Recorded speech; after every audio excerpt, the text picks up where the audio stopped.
சிக்கலாம் உனக்கு ஆபத்து தான். ஆனா இங்க பாருங்க, அந்த மந்திரி பொண்ணு பொருள் ஆஸ்தி பேரு புகழ் எல்லாம் இருந்தாலும் கூட அவன் ஈர்ப்பு எங்க இருந்துச்சுன்னா பைபிள் மேல இருந்துச்சுங்க. அவனுக்கு அது புரியலையா, படிக்கிறான். வாசிங்கள் என்ன சொல்ற பாருங்க.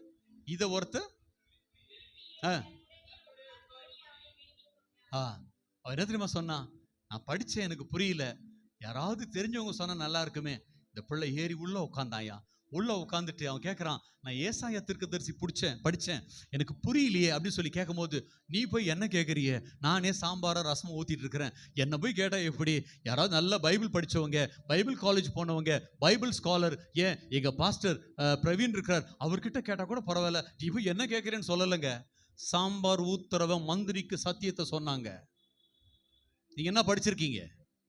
எங்க ஆபீஸ்ல ஒர்க் பண்றீங்க? என்ன சிஸ்டம்ல ஒர்க் பண்றீங்க? கர்த்தர் ஒரு நாள் நமக்கு கேட்பார். இவன் அழகா சொன்ன உடனே அவன் சொன்னான், நிறுத்து ரதத்தை.